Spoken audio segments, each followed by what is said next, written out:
உங்கள் வீடு தேடி வரும் அரசு. உங்களுடன் ஸ்டாலின்.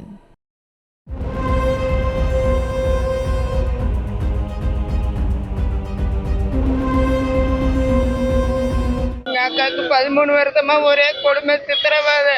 நகை வாங்கிட்டு வா, அது வாங்கிட்டு வா. அவங்க மாமனார் கெட்டி பிடிச்சிக்கிட்டு பாலியல் வன்முறை இழுக்கிறதுக்காக அவர் டெய்லியும் சித்திரவதை. அப்படி நீ ஒத்துழைக்கலைன்னா உங்க அம்மா வீட்டுக்கு போயிடணும், இங்க இருக்க கூடாதுன்னு டெய்லியும் சித்திரவதை.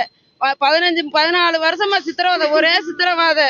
டெய்லி அழுதுகிட்டு தான் இருக்கணும். எங்களை பார்க்கவும் விடாது, அங்கேயே வச்சுக்கிடுவாங்க. போனேன்னா அங்கே போனா இங்க வரக்கூடாது அப்படின்னு சொல்லிடுவாங்க. இங்க வந்தா நீ அங்க போனா செத்தனை நீ வச்சுக்கோ அப்படின்னு சொல்லி டெய்லியும் வச்சு நேற்று அவங்களாதான் கொண்டுட்டாங்க வீணாவும். அவங்க வீட்டுக்காரரு எல்லாத்தையும் பொறுத்து அனுசரிச்சு போகணும் அப்படின்னு சொல்லிட்டாரு. அக்கா கல்யாணம் முடிஞ்சு 13 வருஷம் ஆகுது. இப்ப போய் வரதட்சணை சொல்றீங்களா? என்ன மாதிரியான வரதட்சணை குடும்பம் பண்ணாங்க? நகை நட்டு இடம் வாங்கிட்டு வா, அது வாங்கிட்டு வா. உங்க தங்கச்சிகளுக்கு செய்யறாங்கல்ல, உனக்கு மட்டும் ஒண்ணுமே செய்ய மாட்டேங்கிறாங்க. எதுக்கு செய்ய மாட்டேங்கிறாங்க? நீ போய் அது வேணும் இது வேணும் நீ அழுதுகிட்டு கேட்கணும். நாங்க அடிச்சா நீ போக கூடாதுன்னு சொன்னா நீ போகாம இருக்க கூடாது. நீ போய் அது வேணும் இது வேணும்னு கேட்கணும் அப்படின்னு சொல்லி டெய்லியும் சித்திரவதை. டெய்லி அடி குடிச்சிட்டு வந்து டெய்லி மிதிக்கத்தான் செய்வாரு. டெய்லி நாங்க சொன்னாலும் நான் என்னமா என் தலையெழுத்தா அப்படிதான் அப்படின்னு சொல்லி விட்டுருவோம். இதுக்கு முன்னாடி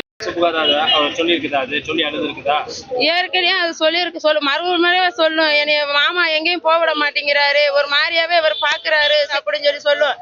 அதோட அவர் சொல்லிடுவாரு, அப்படியெல்லாம் எப்படிமா செய்வாரு அப்படின்னு சொன்னா அதெல்லாம் கிடையாது. அப்படித்தான் பாக்குறாருன்னா குடிச்சிட்டு வந்து டெய்லி அடிப்பாரு. நீ அப்படி சொல்லக்கூடாது, எங்க அப்பா பத்தி வெளியே பேசக்கூடாது, செய்யக்கூடாது அப்படின்னு சொல்லுவாரு. எங்ககிட்ட சொல்லாது. நான் என்னத்துக்காக நான் அங்க இருக்கேன் தெரியல அப்படின்னு சொல்லி என் தலையெழுத்து அவ்வளவுதான். என்ன நீங்க நினைக்காதீங்கன்னே சொல்லுவாரு.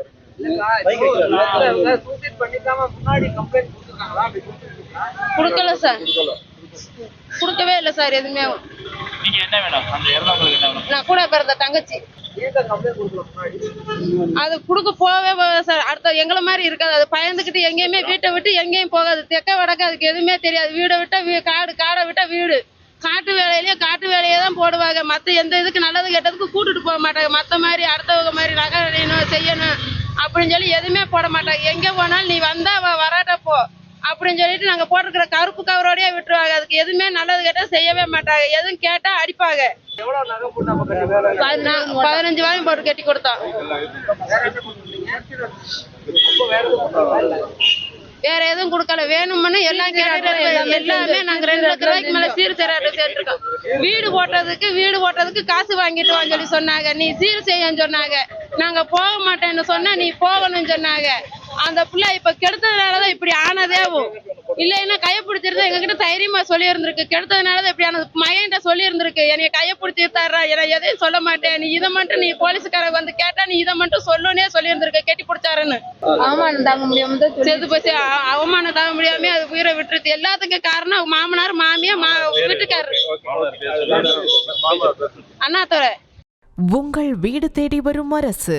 உங்களுடன் ஸ்டாலின்.